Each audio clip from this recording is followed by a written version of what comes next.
मरजान मरजान जो बाहर अहमद साहब से बात कर वापस आ रही थी, behzad के पुकारने पर रुकी थी। इसने मुड़कर देखा तो behzad इसे ही देख रहा था।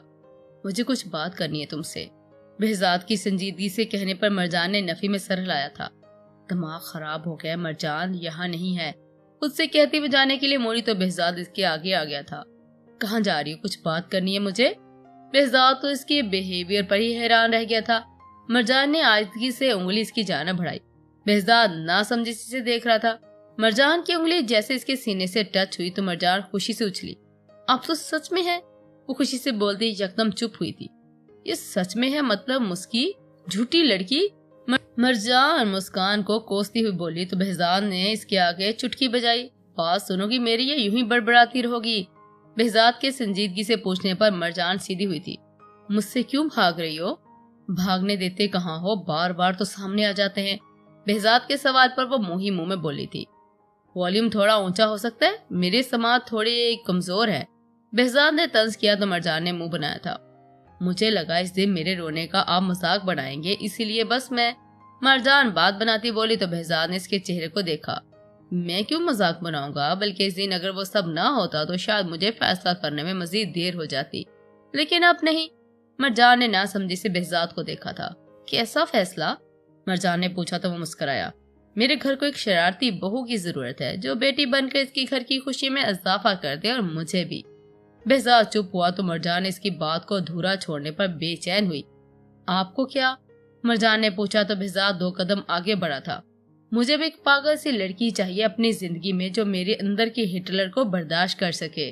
behzad ने हल्के फुल्के लहजे में कहा तो मरजान ने इसकी तरफ देखा। आप ये मुझे क्यों बता रहे हैं? मरजान ने अपनी उंगलियों को मरोड़ते पूछा। तो और किसे बताऊं? behzad ने पूछा तो मरजान कंफ्यूज होती वहां से जाने लगी। बहुत जल्द घर वालों को इस लड़की के घर भेज रहा हूँ। behzad के अगले जुमले पर वो रुककर एक नजर से देखती अंदर की जाना भाग गई थी। behzad मुस्कुराने लगा था। बदतमीज लड़की, झूठी, मिसरी, घुन्नी। मरजान सीधा मुस्कान के पास गई थी। कुछ कहा है क्या भाई ने? मुस्कान ने इसे छेड़ा तो मरजान ने इसकी कमर पर मुक्का मारा। सब जानती हो ना तुम, मुझे बताया क्यों नहीं? मरजान अपनी हालत इस पर आश्कार होता देखकर पूछने लगी। तुम सबसे छुपा सकती हो, मुझसे नहीं लड़की। ऐसे तो तुम भाई को तंग नहीं करती रहती थी। अजनबी के मुंह पर चॉकलेट मारने वाली लड़की पूरे हक से मेरे भाई से चॉकलेट निकलवाएगी तो मुझे पता नहीं चलेगा। मैं तो बस भाई की फीलिंग्स जानना चाह रही थी, वरना हम तो बैंड बाजा बारात सब तैयार कर बैठे थे। मुस्कान ने पुरजोश होते हुए इसे बताया तो मरजान शर्माने लगी। अभी तुम्हारी नहीं अनाया पिया की शादी है, इसलिए शर्माना बाद के लिए रखो। चलो अब। मुस्कान इसे अपने साथ ले जाती हुई बोली तो मरजान हंसने लगी। आप लोग वापस जा रहे हैं, आज तो रुक जाते। अनाया को पार्लर पहुंचा दिया गया था, बाकी सब भी तैयार हो रहे थे। बारात हॉल में जाने वाली थी, सभी इंतजाम संभालने लगे थे। ऐसे में परी और रीबा ने जाने की इजाजत चाहिए और तैयबा बेगम ने कहा, आंटी भाई आए हुए हैं, इतने दिनों बाद मेरे घर आए हैं, ऐसा अच्छा नहीं लगता इन्हें वहाँ अकेला छोड़ना। परी ने समझदारी से कहा तो तैयबा बेगम मुस्कुराई। ठीक है बेटा, लेकिन हम बहुत जल्द आ रहे हैं अपनी बेटी को मांगने। उन्होंने रीबा को साथ लगाते कहा तो वो शर्मा गई। अरहम इन्हें आने का इशारा करता कार की जानिब बढ़ गया था। रीबा अरहम के साथ खड़े अरीब को देखकर मुस्कुराकर कार में बैठ गई थी। अरीब भी सर खुजाता मुस्कुराने लगा था। ये ऐसी हरकतें ना करे तो इंसान तो अच्छा है। परी ने अरीब की कंफ्यूज होने पर तंज करते कहा तो रीबा ने इसे कोहनी मारकर चुप होने का इशारा किया। पार्टी बदलो लड़की। परी इसे लकब से नवाजती खिड़की से बाहर देखने लगी थी जहाँ सब अफरा तफरी में काम में लगे हुए थे। अरीब भाई आपको पिया को लेने जाना है, वो जिस पार्लर में है ना वहाँ ऑलरेडी इतनी अपॉइंटमेंट्स है कि हमें दूसरे पार्लर जाना पड़ रहा है, इसलिए इन्हें आप लाएंगे। मरजान का मैसेज पढ़कर अरीब ने सर झटका अंदर की जाना बढ़ गया था। दूल्हे मियाँ तैयार हो गए। अरगमान नहा कर निकला तो अरीब के सवाल पर इसे तंजिया नजरों से देखा। बुनियान और ट्राउजर में तो दूल्हा बनना है। बहुत कोशिश के बाद भी वो तन से बास न आया था। तुमसे कोई मिलने आया? अरीब ने तजस्सुस फैलाते हुए कहा। कौन? अपने बाल तोले से रगड़ते हुए इसने पूछा तो अरीब ने दरवाजे की जानिब इशारा किया। अरगमान ने दरवाजे की सिम देखा तो एक लड़की मुस्कुराती हुई इसे देख रही थी। इससे पहले वो कुछ समझता वो लड़की तेजी से अरगमान के गले लग गई थी। बिजली की सी तेजी से अरगमान ने इसे खुद से दूर किया था। Are you out of your mind Lisa? उसे से पूछता वो अपनी शर्ट पहनने लगा था। सॉरी, एक्चुअली मुझे इतनी खुशी हो रही है तुम्हें देखकर। तो ब्रिटिश लहजे में बोलती अरगमान को कहीं से भी शर्मिंदा न लगी थी। यहाँ क्यों आई हो? जहाँ तक मुझे याद है हमारे दरमियान ऐसा कोई तल्लुक नहीं कि तुम मेरी शादी पर आना पड़े। अरगमान ने चुपते हुए लहजे में पूछा तो लेजा ने बेयकीनी से दिखा। तुम्हारी शादी? इसने हैरानी से पूछा। क्यों, इसने तुम्हें बताया नहीं? अरगमान ने अरीब को देखकर तंजिया पूछा तो लेजा ने ना में सर हिलाया। वो जैसी आई थी वैसे ही वापस चली गई थी। इसके रूम से निकलते अरगमान ने अरीब को गर्दन से पकड़ा था। क्या था ये सब और क्यों बुलाया था इसे यहाँ? अरीब ने बामुश्किल इससे अपनी गर्दन छुड़वाई थी। यार इतना याद कर रही थी तुझे तो मैंने बुला लिया। वैसे कुलीग से ज्यादा ही समझती है वो तुझे, अरीब ने कहा तो अरगमान एक बार फिर इसकी जाने बढ़ा। मोबाइल देखा अपना? अरगमान ने इसे मोबाइल मांगा तो उल्टे कदम वहाँ से भाग गया। तेरी शादी के दिन ही तुझे नाया से ना पटवाया तो मेरा नाम बदल लेना। लीजा अरगमान की तस्वीर से देख कर वो इसे धमकी देता तेजी से वहाँ से पलट गया था। मेरी अन्नो तेरी बातों में कभी नहीं आएगी। एक चिढ़ाने वाली इमोजी के साथ मैसेज लिखकर अरगमान ने अरीब के नंबर पर सेंड कर दिया था। देखते हैं, अरीब के चिढ़ते हुए मैसेज किया था। अरगमान सर झटकता तैयार होने लगा था। अनाया तुम्हारा फोन कहाँ है? अरीब अनाया को लेने पहुंचा तो अभी इसका मेकअप बाकी था। वही इंतजार करने लगा मगर अनाया को नॉर्मल देख इसे अजीब लगा तो इसने इसका फोन मांगा। पर्स में अनाया के जवाब पर वो तिल मिलाया था। इतनी मेहनत से फोटो भेजी थी मगर ये लड़की भी ना। अरीब ने इसका मोबाइल पर्स से निकाला था। तुमने ये देखा? अरीब ने खुद ही से तस्वीर दिखाने का फैसला किया था। तस्वीर देखकर अनाया ने अरीब की तरफ देखा। कौन है ये? जितने गुस्से से अनाया ने पूछा था अरीब को अरगमान की शामत आती साफ दिखाई थी। कोलीग थी गनी की। अनाया जवाब सुनकर फिर से आईने में देखने लगी। तुम्हें कोई फर्क नहीं पड़ा? अरीब तो इसके रिएक्शन पर ही हैरान रह गया था। कोशिश करना लड़की शादी में ना हो वरना जो मैं इसके साथ करूंगी वो तुम लोगों ने एक दुल्हन से एक्सेप्ट नहीं किया होगा। गुस्से से एक गिलास बोलती अरीब को बुखलाने पर मजबूर कर गई थी। और अरगमान का क्या, वो भी तो इस पिक्चर में है ना? अरीब ने पूछा तो अनाया ने मुड़कर से देखा। ये आंखें से गलत समझ सकती हैं अरीब मगर मेरे दिल की आंखें नहीं। अनाया के जवाब ने इसे लाजवाब कर दिया था। वो खामोश होता सोचने लगा फिर अपने प्लान पर खुद ही मुस्कुरा दिया। अनाया डॉक्टर सुंबल का मैसेज आया है, कह रही है इमरजेंसी हो गई है, बहुत ज्यादा एक्सीडेंट केसेस आ गए हैं, तुम्हें बुला रही हैं। अरीब की बात पर वो परेशान होती खड़ी हुई। दिखाओ फोन। वो जल्दी से इसकी जाना बढ़ी थी। बंद हो गया है, चार्ज नहीं है ना? अरीब ने परेशान होने की अधिकारी की थी।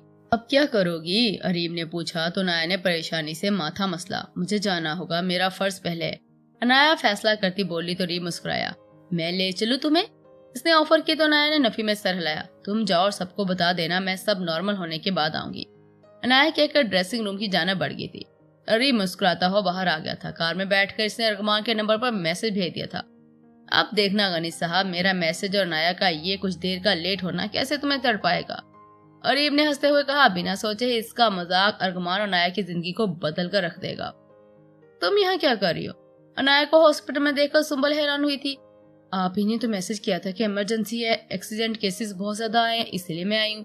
अनाया भी सब हालात नॉर्मल देखकर शॉक हुई थी। मैंने तो कोई मैसेज नहीं किया तुम्हें, तुम एक बार मुझसे कंफर्म तो कर लेती। सुंबल ने परेशानी से कहा। मुझे वापस जाना है। वो तेजी से वापस मुड़ी ही थी कि लहजे में गुस्सा और परेशानी बैक वक्त माया हुई थी। मैं छोड़ देती तुम्हें। सुंबल इसके पीछे आई मगर वो तेजी से आगे बढ़ गई थी। वो बिना इर्द गिर्द की परवाह किए हॉस्पिटल से निकल आई थी। टैक्सी का इंतजार किए बिना वो सड़क क्रॉस करने लगी थी ताकि दूसरी जानब खड़े रिक्शे में बैठ सके। वो भी चंद कदम ही चली थी कि एक तेज रफ्तार कार इसको टक्कर मारती आगे बढ़ गई थी। लोग इसके इर्द गिर्द जमा होने लगे थे। अनाया को हॉस्पिटल लाया गया था तो अनाया खून में लथपथ देख सुंबल इसकी जानब बढ़ी थी। इसे फौरन आईसीयू में ले जाया गया था। मरजान बाकी सबके साथ तैयार होकर पार्लर से बाहर आई तो behzad इसे आता देख इसके पास आया। इसे मरजान को पुकारा तो मरजान ने रुककर इसे देखा। जी? इसने आहिस्तगी से पूछा तो behzad के चेहरे पर मुस्कुराहट आई। हर वक्त लड़ने के लिए तैयार रहने वाली लड़की का ये शर्माना रूप behzad को हैरान के साथ साथ खुश भी कर रहा था। अच्छी लग रही हो।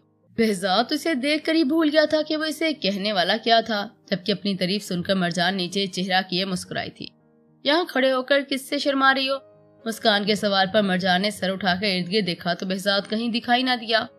वो चले गए। अब तुम भी चलो मेरे साथ, पहले हम घर जाएंगे, मुझे नया आपी का गिफ्ट उठाना याद ही नहीं रहा। मुस्कान ने इसे घर जाने की वजह बताई तो मरजान ने इसे घूर कर देखा। यार ऐसे घूरोगी तो मजीद देर हो जाएगी, चलो जल्दी, बाकी सबको लेने तुम्हारे वो जीजू जी आ चुके हैं। मुस्कान ने अरसलान की कार में बैठी रूबा और बाकी सबकी जानब इशारा किया। मरजान सर सलाहती इसके साथ behzad की कार में बैठ गई थी। सारा रास्ता खामोशी से कटा। घर पहुंचते मुस्कान तेजी से कार से निकलकर अंदर भाग गई थी। यहीं बैठी रहोगी क्या? अंदर चलो। behzad ने मुस्कान को वैसे बैठे देखकर कहा तो वो खामोशी से कार से निकल आई। behzad इसके पीछे चल रहा था। मरजान behzad के पुकारने पर वो एक बार फिर रुकी। behzad ने इसके सामने आया। हाँ दिखाओ। मरजान ने आंखें छोटी किए से देखा तो behज़ाद ने तासुब से सर हिलाया। आगे बढ़कर खुद ही इसका हाथ थाम लिया। मरजान अभी इतराज करती कि behज़ाद ने अगली हरकत पर इसका मुंह खुल गया। behज़ाद तेजी से इसकी उंगली में रिंग डाल चुका था। ऐसे मत देखो। behज़ाद जहांगीर को मरजान अहमद अपनी जिंदगी में चाहिए और इसका तल्लुक को जोड़ने के लिए ये पहली कड़ी है। मरजान बस खामोशी से इसे देख रही थी। वो तो कुछ समझ ही नहीं पा रही थी, सब कुछ इतनी जल्दी हो रहा था। behज़ाद आप? वो पहली बार behज़ाद का नाम ले रही थी। behज़ाद मुस्कुराया था। इसने इसके चेहरे की जानब हाथ बढ़ाया मगर बीच में ही रोक लिया। मैं दादो को लेकर आता हूँ, तुम अंदर जाओ, बाकी सबके साथ इकट्ठे ही निकलते हैं फिर। behज़ाद कहकर सीढ़ियां चढ़ता ऊपर चला गया, जबकि मरजान तो अपने दिल की हालत पर हैरान थी। अपनी उंगली में रिंग देखकर वो मुस्कुराई और अंदर आ गई। बाकी सब घर वाले जो शादी में जाने के लिए बिल्कुल रेडी थे, मरजान को देखकर खुश हुए थे। कुछ देर बाद वो सब बातें करते कि नजीर साहब से मिलने का कहकर ऊपर आ गई थी। इससे पहले कि वो रूम में दाखिल होती, नजीर साहब की गुस्से भरी आवाज सुनकर वो रुकी थी। दादू आप मेरी बात तो सुने। behज़ाद इन्हें समझाने की कोशिश कर रहा था। मुझे तुम्हारे मुंह से मरजान का नाम भी नहीं सुनना, समझे तुम behज़ाद? पहले क्या तुमने कम तरजील की है तुमने इस लड़की की, अब फिर से मेरे सामने आ गए हो। नजीर साहब की गुस्से और तंज में मिली जुली आवाज पर मरजान हैरान हुई थी। दादो मैं जानता हूँ मैंने बहुत गलत कहा था इसके बारे में, लेकिन गलत? एक बाकिरदार लड़की के किरदार पर उंगली उठाना तुम्हारे नजदीक सिर्फ गलत होगा? मेरे नजदीक गुनाह है बेटा जी। अब क्यों इस लड़की की जिंदगी में शामिल करना चाहते हो जिसके बारे में इतनी ढिठाई से मुझे इनकार कर चुके हो? मरजान दरवाजे की ओर में खड़ी बामुश्किल अपने आंसू रोककर खड़ी थी। दादो सब गलत फहमी थी, मैंने इसे उसामा और खबीब के साथ देखकर यूं ही समझा था कि वो। behज़ाद मजीद बोलता इससे पहले से नजीर साहब की नजरों के ताक़ब में देखा। मरजान को देखकर वो इसकी जानब जाने लगा तो मरजान रोती हुई वहां से चली गई थी। behज़ाद इसके पीछे गया। नजीर साहब ने हैरानी से मरजान के पीछे जाते देखा था। मरजान मेरी बात सुनो, अंदर जो तुमने सुना वो। मरजान ने इसकी बात पूरी होने से पहले ही काटी थी। मुझे कुछ नहीं सुनना आपसे। जो जहर आप मेरे लिए अपने दिल में रखते हैं सब सुन चुकी हूँ। अब मुझे एहसास हो रहा है कि अपिया क्यों गनी भाई को मौका नहीं देना चाहती थी। किरदार पर लगाया गया इल्जाम बहुत अजियत देता है। आपके हर लफ्ज ने मेरे किरदार की धज्जियां उड़ाई हैं। behज़ाद बेदर्दी से अपने आंसू साफ करती हुए पलटी थी। behज़ाद फौरन इसके सामने आया था। तुम गलत समझ रही मरजान, मुझे क्लियर करने दो। behज़ाद ने रसानियत से इसे समझाना चाहा। क्या वो आपके अल्फाज नहीं थे जिनमें मेरे किरदार पर उंगली उठाई गई? मरजान ने पूछा तो behज़ाद खामोश हो गया। मरजान इस्तज़ाइया हंसी थी। जब आपको मेरे किरदार पर शक था तो बाकी ड्रामा क्यों किया? मरजान ने अपनी उंगली से रिंग निकाली और behज़ाद के हाथ में पकड़ा दी।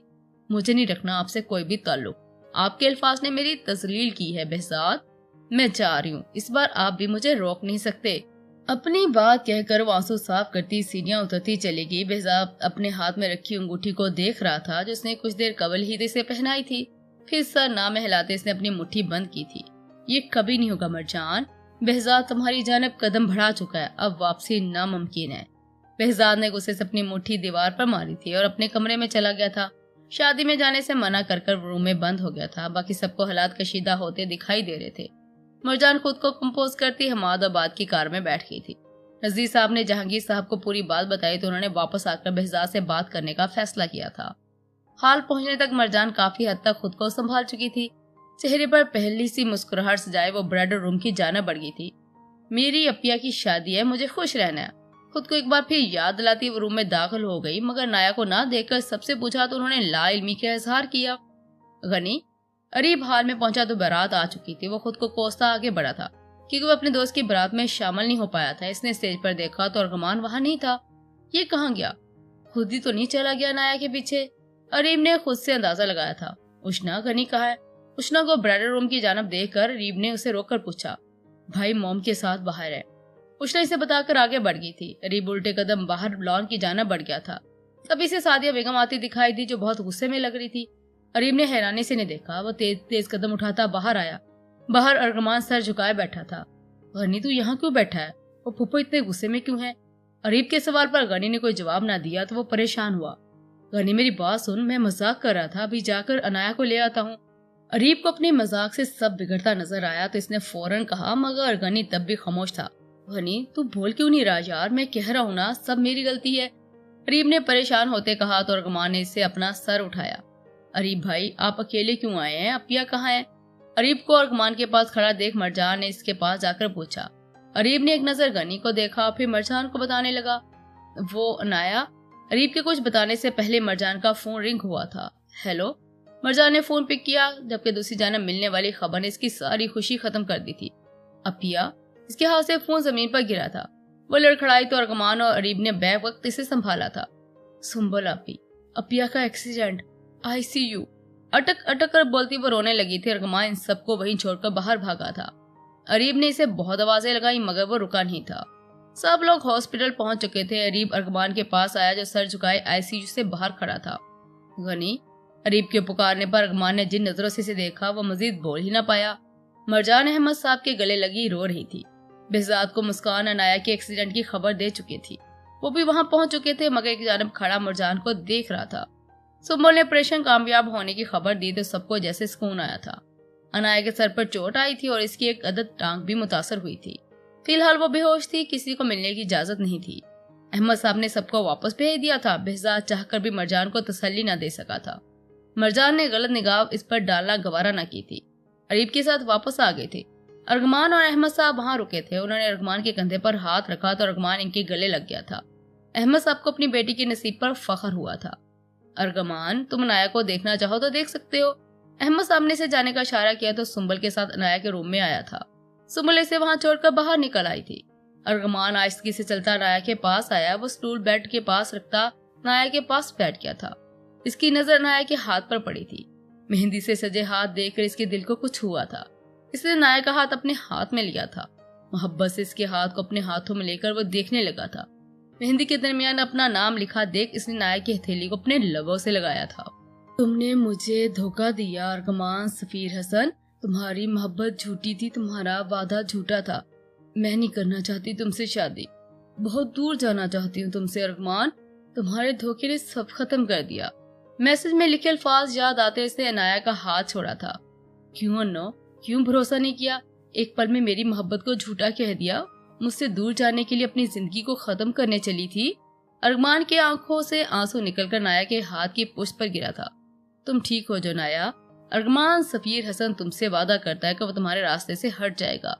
अरगमान अपने आंसू साफ करता रूम से निकलता चला गया था। अनाया को होश आ गया था। इसने सबसे अरगमान का पूछा मगर किसी को भी अरगमान के बारे में मालूम नहीं था। अगले दिन निशो बेगम ने इसे बताया कि अरगमान इस्लामाबाद चला गया है। इसके ऑफिस की जरूरी मीटिंग थी। अनाया को बुरा लगा था लेकिन इसे जाहिर न किया। सब भी इसे रोज इसे मिलने आते थे मगर वह जिसका इंतजार कर रही थी वो आकर ही नहीं दे रहा था। अरीब ने भी अरगमान से बात करने की बहुत कोशिश की मगर वह इसका फोन ही पिक नहीं कर रहा था। दूसरी जानब मरजान ने बेहजाद को मुकम्मल इग्नोर कर दिया था। बेहजाद इससे मिलना चाहता तो बात करना चाहता मगर वो मौका ही ना देती। आखिर 15 दिन बाद जब अनाया सेहतयाब होकर घर आ गई तो इसने खुद जाकर अरगमान से मिलने का फैसला किया था। सर की वाइफ तो इनसे भी ज्यादा गुस्से वाली है। वो केबिन से बाहर आया तो समाज से एक ऑफिस वर्कर की आवाज टकराई थी। अरगमान को देखकर ऑफिस में होने वाली चीमगोइयां बंद हो गई थी। अरगमान ने पहली बार नोट किया था कि ऑफिस वर्कर्स इससे डरते हैं। भूत देख लिया है सबने। सबको अपनी जानब तख्ता पाकर इससे सवाल किया तो सब फौरन काम में बिजी हो गए थे। अरगमान ने पॉकेट से मोबाइल निकालकर फ्रंट कैमरा ऑन करके अपना चेहरा देखा। सब कुनखियों ही से इसे देख रहे थे। इतनी खौफनाक शक्ल तो नहीं है मेरी जो आप सब मुझसे इतना डर रहे हैं। चिल करें। अरगमान ने मुस्कुराकर कहने पर बाकी सब हौंकज़दा चेहरा लिए से देखने लगे। अरगमान ने तासब से सर हिलाया था और अरीब के नंबर को डायल किया था। अगर मुझसे पहले तू पिंडी पहुंचा तो जो गर्दन पर एक अदद फारग चीज लेकर फिर रहा है ना, इसे हमेशा के लिए भूल जाना। सख्त लहजे में धमकी देकर इसे फोन बंद कर दिया था। मुस्कुराकर की लंबी सांस ली थी। चल भाई गनी अपनी अन्नों के पास। मोबाइल पॉकेट में रखता हुआ खुद से मुखातब था। ऑफिस वर्कर्स के लिए अरगमान सफीर हसन अब खुड़ूस के बाद अजीब बन गया था।